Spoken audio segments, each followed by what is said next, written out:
People want to know about what happens at the Reve Pavilion and what integrated natural medicine is all about. You have to understand that I come from being an ecologist first, which is the study of living things in relation to the total environment. And I take the view that it's the innate tendency of all living things to be whole, given the right environment. And that environment is physical, physiological, mental, emotional, cultural, social and spiritual. And when those things are right, people flourish. And there are places all over the world where people consistently live happy, healthy, active lives into their 80s and 90s, and they have certain things in common. They sleep more, they spend more time outside being physically active, they eat naturally grown foods that change throughout the year, and they belong to small communities that look after each other. And that's the way, essentially, human beings have always been. Our bodies haven't changed for thousands of years. But the world that we've created is very different from that in which we evolved. And so the kinds of problems that people suffer from now are usually because of a misfit between what nature needs to be balanced, integrated and well, and the world we've actually created. We've only had electric lights around for the last 100 years. We used to sleep a lot more. The food we eat, a lot of it is processed, so a lot of the nutrients are taken out of it. There are thousands of chemicals around in our environment, in the food, in the air, in makeup, all of which interfere with some of our natural processes. And the way that people always built up their immune system was by being exposed to natural things. Why do babies put everything in their mouth? That's the way in which their body's immune system built up. And if you think about it, we've got about 10 times more bacteria in us or on us than we have cells in our body. But we did a deal with nature. We gave them a home, and by being there, they helped us to break down our food, to make vitamins and minerals and things available that otherwise we wouldn't have. And about 80% of our immune system comes from our gut, and about 80% of the hormones that make us feel happy and good come from the gut. But many people have a gut which doesn't have the right balance of the good kinds of bacteria.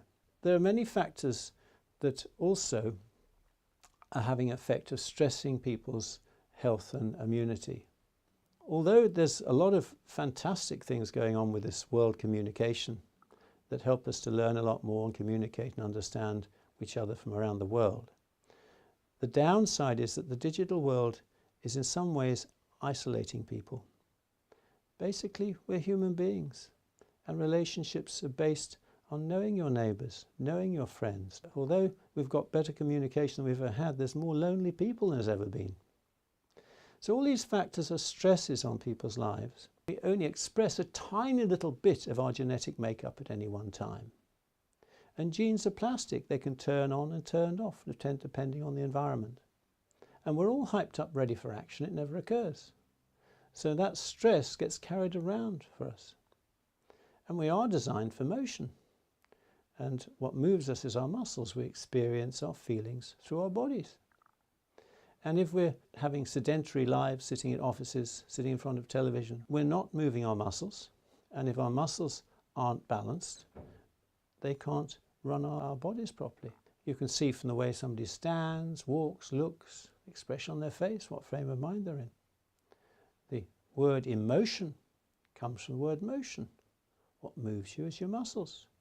You experience your feelings through your body.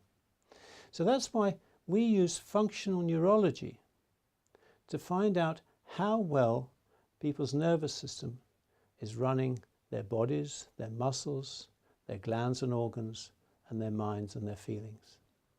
Because the one thing that links all of those things together is the nervous system. If we can, in measurable ways, measure how well the nervous system's operating people, if we can find things that aren't right and find natural, safe, uninvasive, respectful ways of fixing them, we're taking a lot of stresses off the body.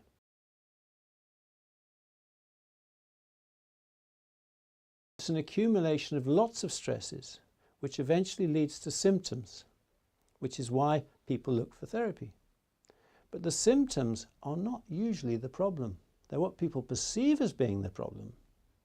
But actually it's the way that the body is saying to the driver, hey, I need help. It's like the red light on the dashboard. And what I'm not concerned to do is to try and cover up the red light or take the bulb out.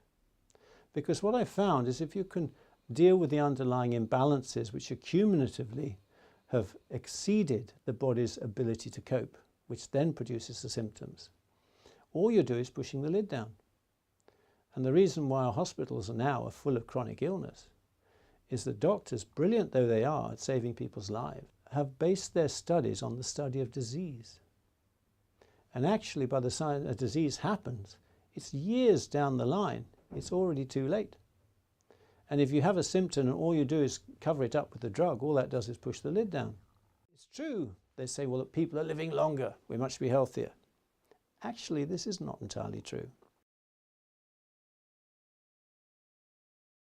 Everybody is genetically different. Some people can handle certain things fine. Other people, it can make the whole difference to giving them toxic effects or causing them asthma, migraines, headaches, even heart disease and so on. What we're seeking to do is to put people in touch with their own innate genius, because everybody is a walking genius. And the better we can find ways of getting the nervous system to integrate these systems together so they all work like a well-tuned orchestra, the glands, the organs, the muscles and the mind, then what we found is that people heal, their symptoms go, they feel better, perform better, achieve more, live longer, and have a lot more fun doing it. And when people fit into their own skin, their self-confidence, self-esteem goes right up. And also we've noticed that when people are more balanced, integrated and well, they become more compassionate, more forgiving, more understanding, and get on better with others.